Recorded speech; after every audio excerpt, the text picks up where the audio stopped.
Όταν ήμουν μικρός, πριν ακόμα μου εξηγήσουν πώς γίνονται τα παιδιά, πίστευα πως η κάθε χώρα έχει την οπερά της.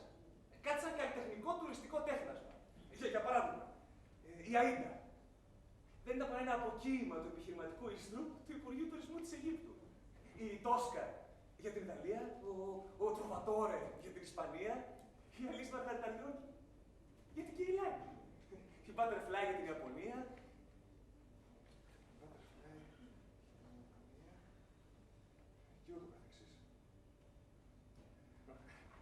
Κάθισα λοιπόν και έψαξα και βρήκα πως η μόνη χώρα για την οποία ποτέ κανείς δεν είχε γράψει όπερα ήταν η Δανία. Έτσι έγραψα τη μικρή Γοργόνα. Στη συνέχεια ανακαλύψα πως η Δανία είχε ήδη την όπερά της, τον Αμλέτ. Αμλέτ. Αμλέτ. Αν βγάζει το μάτι.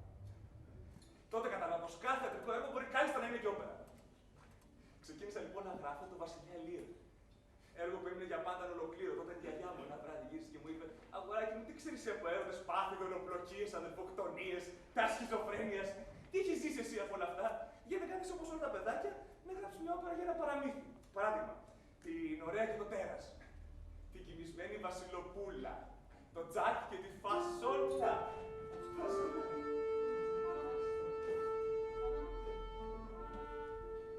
Εξέταψα λοιπόν ένα σχέδιο πολλών ετών.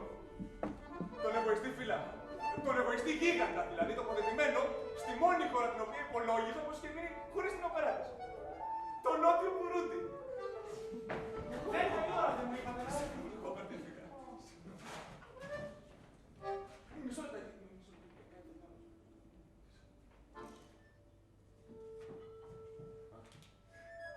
Πού να φανταστώ ότι θα συνέβαινε. Πού να διανοηθώ ότι μια όμορφη ανοιξιάτικη μέρα θα εμφανιζόταν μπροστά μου.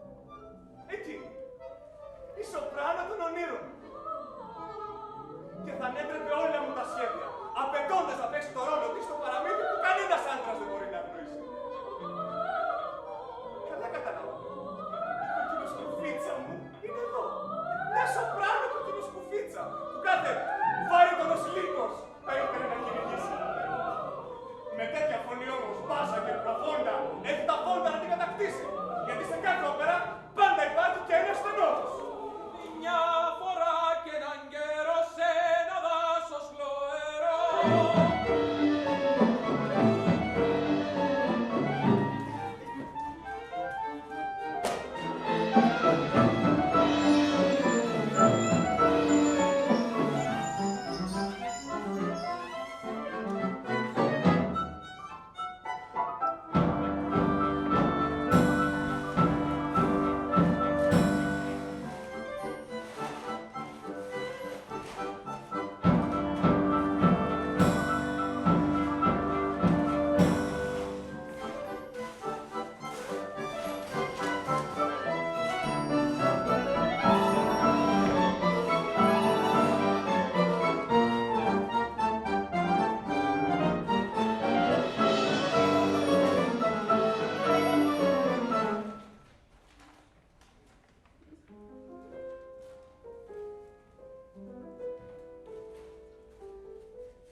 Σκηνή πρώτη, σε ένα δάσος χλωερό.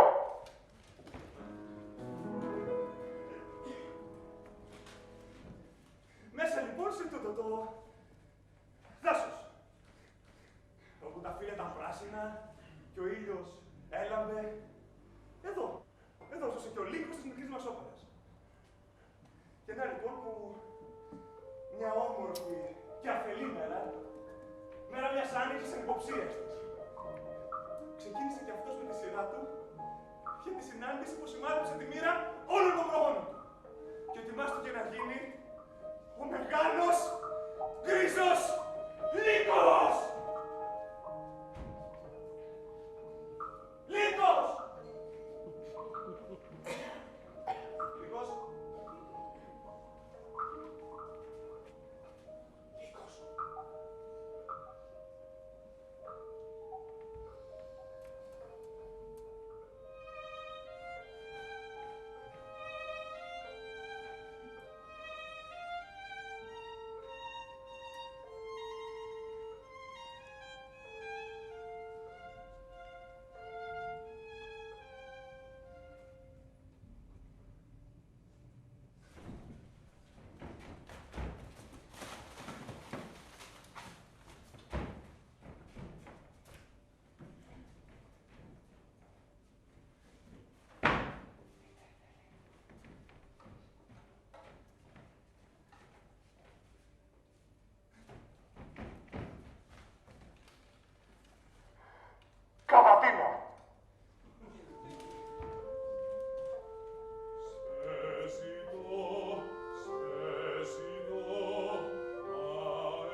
αλλάζω τα παπούτσια μου.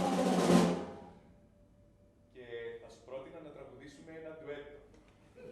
Εγώ τελευταία, σε μην ακούω καλά. Λίγε, είσαι εδώ. Είμαι εδώ και για σένα τραγουδώ. Έρχεται και με λέει. Πες το ρόλο σου να τελειώνουμε. Το ρόλο. Ποιο ρόλο? Εγώ θα σου μάθω το ρόλο σου. Πάρε βαθιά εισπνοή. Ωραία. Τώρα φέρε τη φωνή σου στο στήθος και πες γκρ. Καλό για αρχή. Τώρα, Τώρα πες καλημέρα.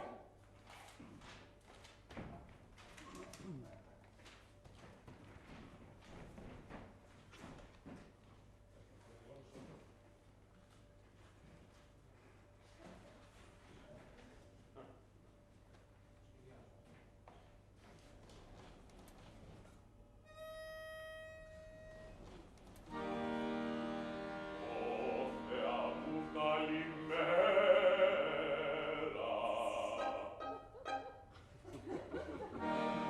Συ που φτιάξες τη μέρα.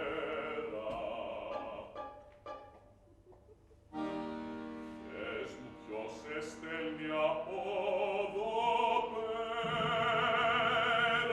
να μου φέρεις το αθάνατο νερό.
Και μετά να ξαναβγούμε και να ξαναμαναπούμε.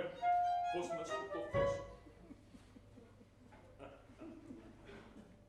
Θέλω μελωδίες να ψάλουμε μαζί. Θέλω να μαρτήσουμε απάνω στη σκηνή.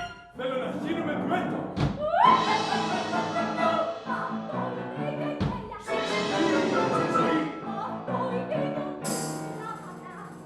Γιατί καλέ, δεν τραγουδάω καλά. Δεν λέω. Αλλά να βρε παιδί μου, πώς να σου το πω. Είσαι... Είσαι βαρύγωνος. Για την ακρίβεια,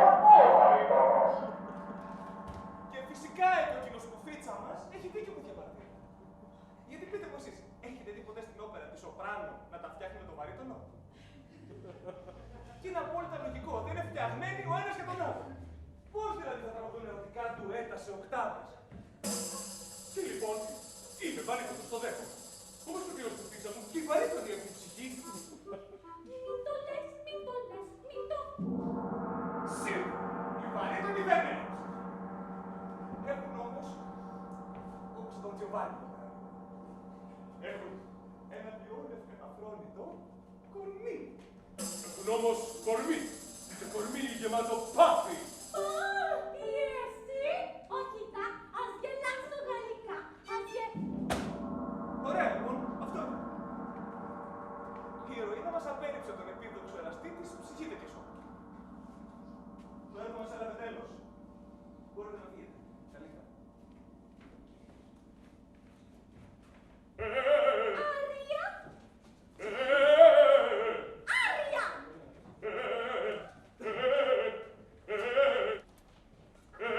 Πώς να δώσω συνέχεια σε ένα δράμα να προδικάσει το τέλος. Περιμένετε λίγο. Το. Κόκκινο σκουφίτσα μου πέσμασε. Ο φίλος μας εδώ δεν έχει δηλαδή καμιά ελπίδα. Αλίμονο, δεν έχω δηλαδή καμιά ελπίδα. Δεν θέλεις μια παρέα. Δεν βγαίνεις έξω τα βράδια. Δυστυχώς, με τιμούς διαρκώς, δυστυχώς. Δεν είσαστε και προκατηλημένοι με τους βαρύτονους. Υπάρχει κι αυτός ο τύπος του βαρύτονου που ασκεί μια κάποια έλξη στη πρωταγωνίστρια του. Βέβαια, αυτός είναι μια πολύ ιδιαίτερη τύπος. Αυτός είναι ο τύπος του άντρα που όλη του ύπαρξη αναδίδει αυτή την επικίνδυνη γοητεία του αρσενικού. Μην είσαι πια και προκατηλημένοι. Βαρύτονο. Υπάρχει και ο τύπος του βαρύτονου που...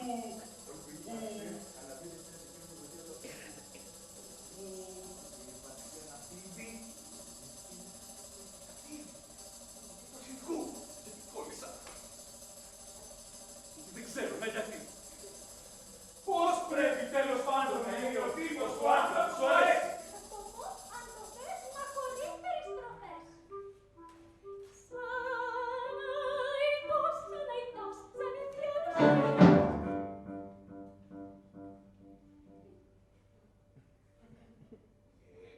Δεν βάζεις τώρα και τις περιστροφές. Σαν αϊτός, σαν ιδιώτος ευτυχώς. Να είναι Μα πάνω... γιατί διάλυση? Κάμα θες να σχολιάζεις, κατανέσεις το τραγούδι. Σαν αϊτός, σαν ιδιώτος ευτυχώς. Να είναι πάνω της στολής ευτυχώς. Χιλικός. Και σαφώς, στο κρεβάτι ο δίχως, να μην τρέπεται σαν κλεισμένο. Σαν φεγγάρος σιωπηλός, σαν χαστό και δυνατός, σαν τιμούρια σοβαρός, σαν τραγό εχθρικός. Τι άντρας είναι αυτός. Εσύ όχι ασφαλώς, είναι ο άντρας ο σωστός.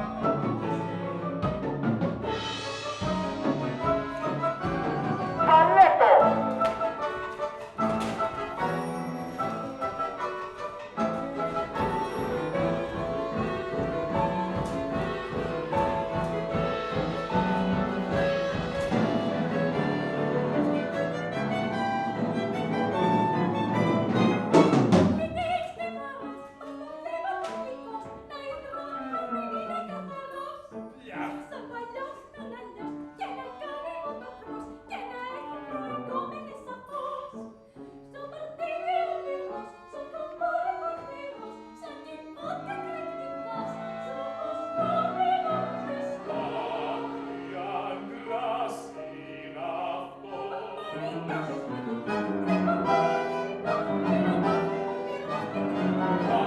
Τι άντρας είναι αυτός.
σημείωμα που συνέταξα κατά τη διάρκεια της πρώτης γραφής του έργου.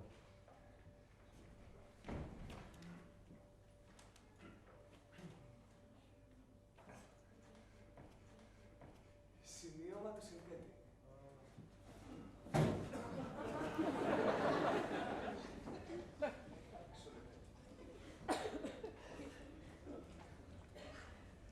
Ανεξάρτητα από ό,τι πιθανόν σας έχει οδηγήσει να πιστέψετε ότι μέχρι τώρα μουσική του, ο λύκος μας δεν είναι ηλίθιος. Ή τουλάχιστον δεν είναι στις προθέσεις μου να είναι ηλίθιος. Και δεν θέλω να πέσετε την καθησυχαστική παγίδα του να θεωρήσετε πως ο κοκκινοσκουφίτσα μας δεν τον θέλει επειδή είναι ηλίθιος. Όχι, αγαπητοί μου. Πρόθεσή μου ήταν να πλάσω έναν λύκο σκεπτόμενο και οξυδερκή.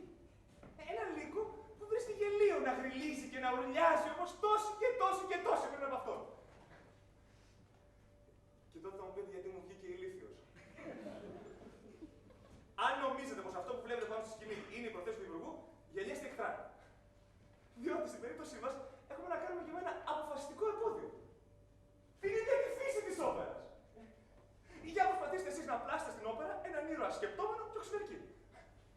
Το πρόβλημα είναι ότι ο σκεπτόμενος οξυδερκής ήρωας δεν τραγουδά για τον ίδιο ακριβώς λόγο που ο σκεπτόμενος οξυδερκής λύκος δεν γρυλίζει. Διότι ξέρουμε πολύ καλά πως όποιος τραγουδά βγαίνει από τον εαυτό του. Ταυτίζεται με ένα συναίσθημα, μια κατάσταση, ένα χαρακτήρα. Απογειώνεται με τα φτερά της μουσικής προς έναν εκστατικό ουρανό ασυνειδησίας.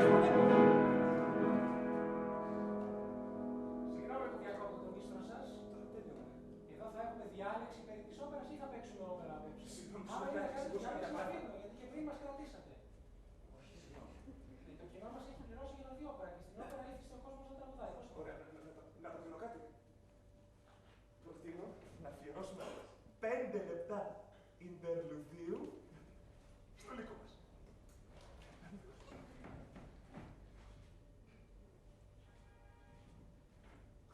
Τι είναι αυτό για την Eurovision τώρα?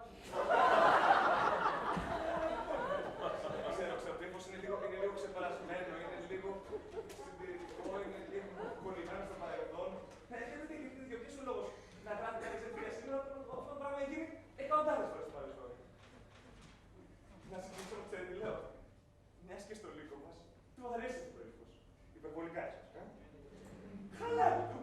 Έτσι ένα τελευταίο δώρο τώρα που το πήρε απόφαση να αντικρίσει μπροστά στο αμήλικτο βλέμμα του καθρέφτη τον άντρα. Αυτό που πάντα έψαχνε, αλλά δεν είχε στον κόπο να γνωριστούν. Έτοιμοι? Πάμε λοιπόν.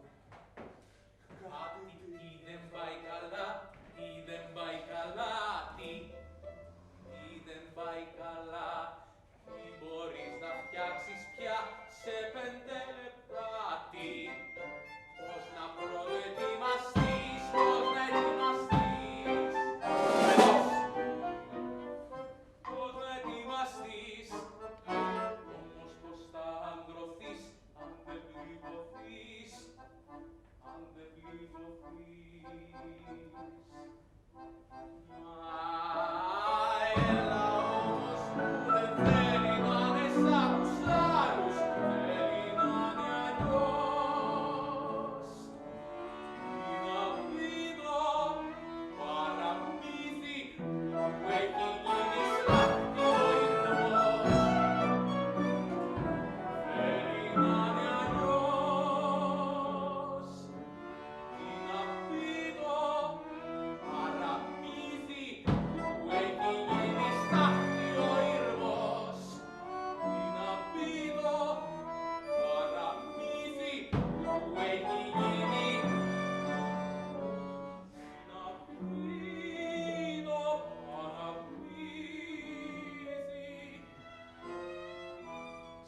της γιαγιάς στο σπιτικό.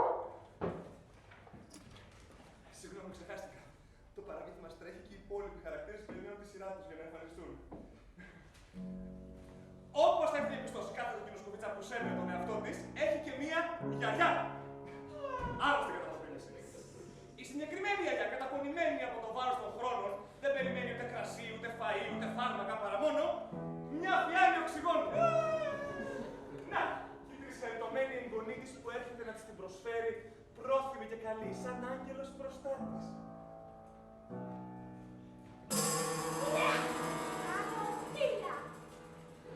Δεν έχει σημασία. Τέτοιες αντιδράσεις να κοιτάς συνήθεις σε φύλακες αγγέλους. Ειδικά όταν έχουν τις μοναξιές τους. Βέβαια, ο εν λόγω άγγελος πάσχει και από μια ελαφρά αμνησία. Αυτό είναι! Ξέχασε να αλλάξει νερό στο χρυσόψαρο. Μα τι λέει, αφού δεν έχει χρυσόψαρο. Κι όμως, έχει την αίσθηση ότι κάτι ξέχασε να κάνει σήμερα. Μα δεν θυμάται τι. Άρια. Μήπως να ποτίσω τα λουλούδια, μήπως της μαμάς μου τη γιορτή. Ξέχασα τα πρώτα μου τραγούδια ή να κατεβάσω το φαΐ.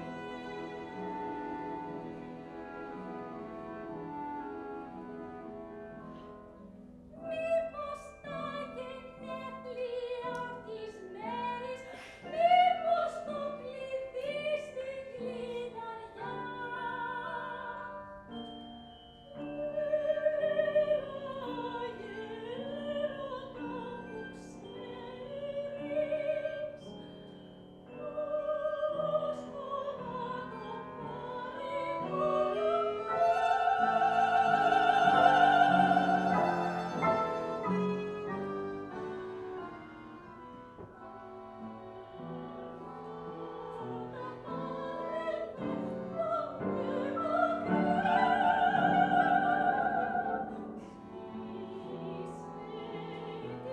μου ξέρεις, πώς χωρά το παρηγορώ.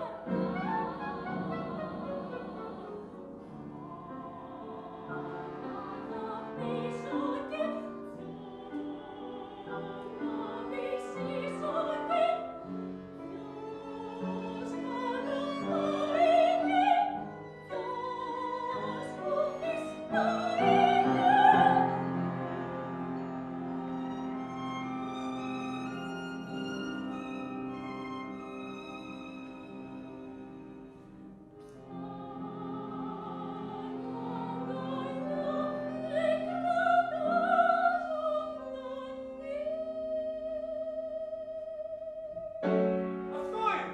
Ξέχασε το τηλέφωνο του ψυχαναλυτή της. Ω Θεέ της! Και τώρα τι θα κάνει? Πώς θα ξεπεράσει το κόμπλεξ της με το παγωτοφιστίκι? Μα τι λέει? Αφού ποτέ της δεν πήγε σε ψυχαναλυτή. Γι' αυτό το θέμα. Μήπως το λιπτήρα μου να στάξει, μήπως την αυλόπορτα ανοιχτή. Το κλαδί, δεν λαβεί, αν δεν κοψοφαλιαστεί. Ή να ξεσκονίσω το περβάζι, ίσως μην να με. Η μαμή, η καλή, Καθαρίζει με ρολί! Όταν πάρετε θα με μακριά. δεν είναι τα κανιά. Ξέρω πως στη βούβη μοναξιά. Η γιαγιά τραγουδά! Όχι, δεν είναι μυθαλιό.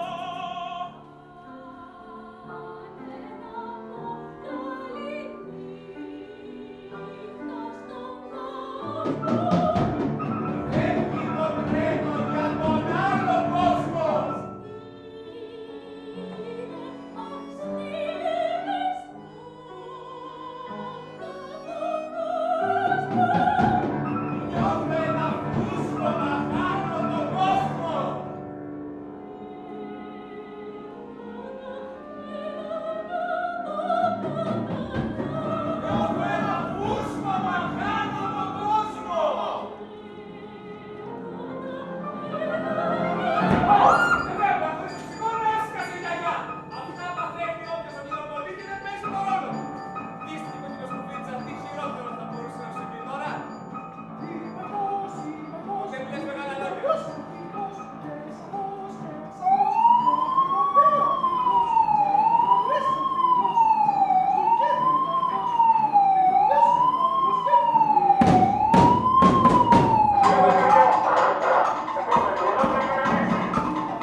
σκοτώσεις.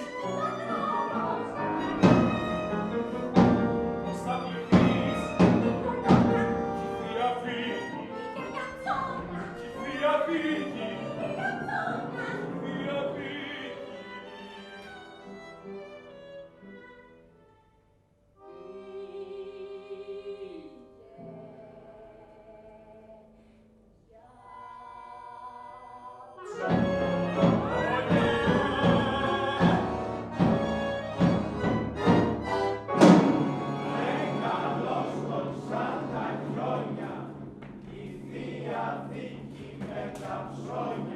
Επιτέλους, υπάρχει και Θεός. Δυστυχώς ο Θεός νάτος είναι ο κυνηγός.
Thank you.